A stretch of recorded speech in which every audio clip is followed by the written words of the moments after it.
అనుదిన పరిశుద్ధ గ్రంథ పఠనము. నిర్గమకాండం 20వ అధ్యాయం. దేవుడు ఈ ఆజ్ఞలన్నీ వివరించి చెప్పెను. నీ దేవుడనైన యెహోవాను నేనే దాసుల గృహమైన ఐగుప్తు దేశములో నుండి నిన్ను వెలుపలికి రప్పించితిని. నేను తప్ప వేరొక దేవుడు నీకు ఉండకూడదు.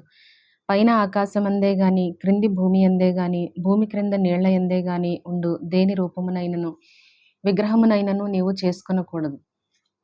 వాటికి సాగిలపడకూడదు, వాటిని పూజింపకూడదు. ఏలయనగా నీ దేవుడనైన యెహోవానగు నేను రోషము గల దేవుడను. నన్ను ద్వేషించు వారి విషయంలో 3-4 తరముల వరకు తండ్రుల దోషమును కుమారుల మీదికి రప్పించుచు, నన్ను ప్రేమించి నా ఆజ్ఞలు గైకొను వారిని 1000 తరముల వరకు కరుణించువాడనై ఉన్నాను. నీ దేవుడైన యెహోవా నామమును వ్యర్థముగా నుచ్చరింపకూడదు. యెహోవా తన నామమును వ్యర్థముగా నుచ్చరించు వానిని నిర్దోషిగా ఎంచడు. విశ్రాంతి దినమును పరిశుద్ధముగా ఆచరించుటకు జ్ఞాపకముంచుకొనుము.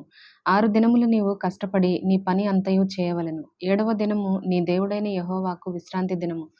దానిలో నీవైనను, నీ కుమారుడైనను, నీ కుమార్తె అయినను, నీ దాసుడైనను, నీ దాసి అయినను, నీ పశువైనను, నీ ఇండ్లలోనున్న పరదేశి అయినను ఏ పనియు చేయకూడదు. 6 దినములలో యెహోవా ఆకాశమును, భూమియు, సముద్రమును, వాటిలోని సమస్తమును సృజించి 7వ దినమున విశ్రమించెను. అందుచేత యెహోవా విశ్రాంతి దినమును ఆశీర్వదించి దాని పరిశుద్ధపరచెను. నీ దేవుడైన యెహోవా నీకు అనుగ్రహించు దేశములో నీవు దీర్ఘాయుష్మంతుడవగునట్లు నీ తండ్రిని నీ తల్లిని సన్మానించుము.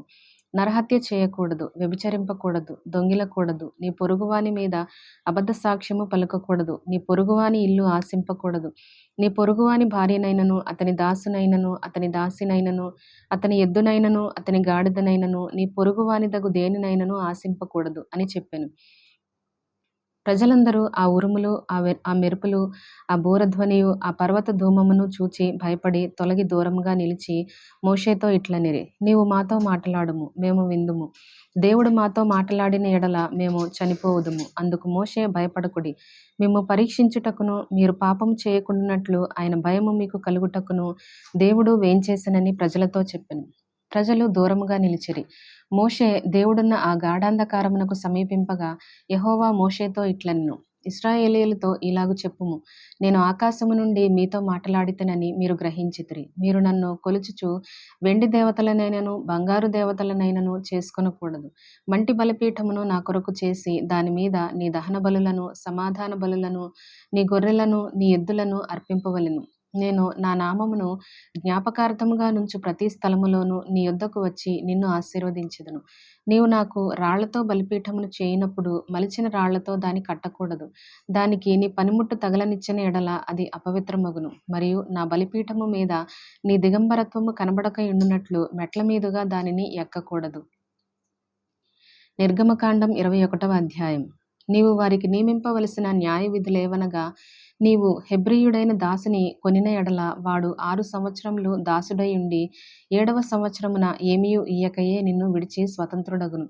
వాడు ఒంటిగా వచ్చిన ఎడల ఒంటిగానే వెళ్ళవచ్చును. వానికి భార్య ఉండిన ఎడల వాని భార్య వానితో కూడా వెళ్ళవచ్చును. వాని యజమానుడు వానికి భార్యనిచ్చిన తరువాత ఆమె వాని వలన కుమారులనైనను కుమార్తెలనైనను కనిన ఎడల ఆ భార్యయు ఆమె పిల్లలను ఆమె యజమానుని సొత్తగుదురు. కానీ వాడు ఒంటిగానే పోవలెను. అయితే ఆ దాసుడు, నేను నా యజమానుని, నా భార్యను, నా పిల్లలను ప్రేమించుచున్నాను, నేను వారిని విడిచి స్వతంత్రుడనై పోనొల్లనని నిజముగా చెప్పిన ఎడల వాని యజమానుడు దేవుని యొద్దకు వానిని తీసుకొని రావలెను. మరియు వాని యజమానుడు తలుపునొద్దకైనను ద్వారబంధమునొద్దకైనను వాని తోడుకొని పోయి వాని చెవిని కదురుతో గుచ్చవలెను. తరువాత వాడు నిరంతరము వానికి దాసుడై ఉండును. ఒకడు తన కుమార్తెను దాసిగా అమ్మిన ఎడల దాసులైన పురుషులు వెళ్ళిపోవునట్లు అది వెళ్ళిపోకూడదు. దానిని ప్రదానము చేసుకొనిన యజమాని దృష్టికి అది ఇష్టురాలు కాని ఎడల అది విడిపింపబడినట్లు అవకాశమునియ్యవలెను.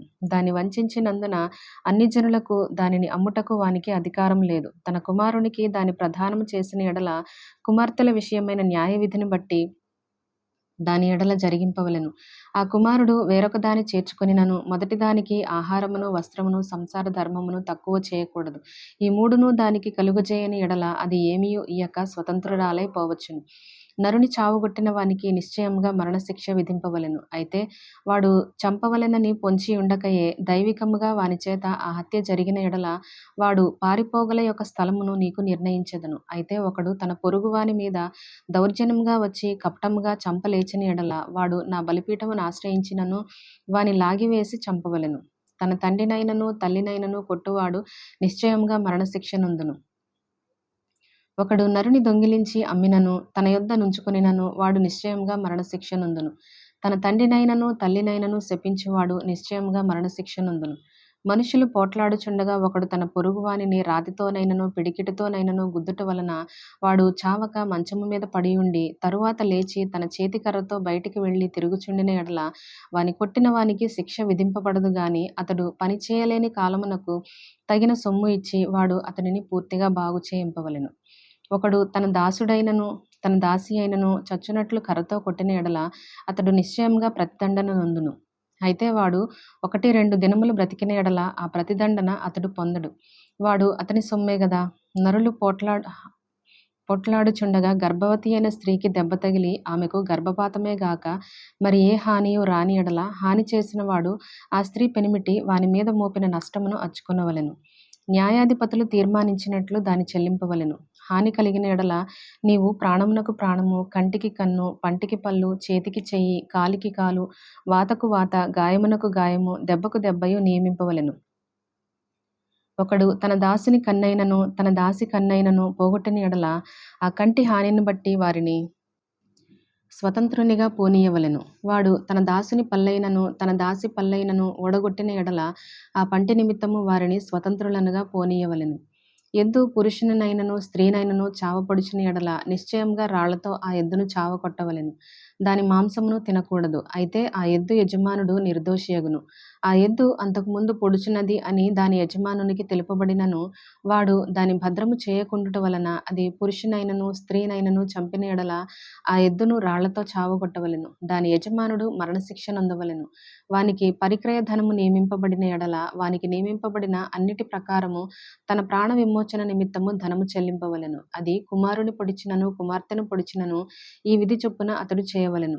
ఆ ఎద్దు దాసునినైనను దాసినైనను పొడిచిన ఎడల వారి యజమానునికి 30 తులముల వెండి చెల్లింపవలెను. మరియు ఆ ఎద్దును రాళ్లతో చావకొట్టవలెను. ఒకడు గోతి మీద కప్పు తీయుట వలన లేక ఒకడు గొయ్యి త్రవ్వి దాని కప్పకపోవుట వలన దానిలో ఎద్దైనను గాడిద అయినను పడిన ఎడల ఆ గోతి కామందులు ఆ నష్టమును అచ్చుకొనవలెను. వాటి యజమానునికి సొమ్ము ఇయ్యవలెను. చచ్చినది వానిదగును. ఒకని ఎద్దు వేరొకని ఎద్దు చచ్చునట్లు దాని పొడిచిన ఎడల బ్రతికియున్న ఎద్దును అమ్మి దాని విలువను పంచుకొనవలెను. చచ్చిన ఎద్దును పంచుకొనవలెను. అయితే అంతకుముందు ఆ ఎద్దు పొడుచున్నది అని తెలియబడియు దాని యజమానుడు దాని భద్రము చేయని వాడైతే వాడు నిశ్చయముగా ఎద్దుకు ఎద్దునియ్యవలెను. చచ్చినది వానిదగును.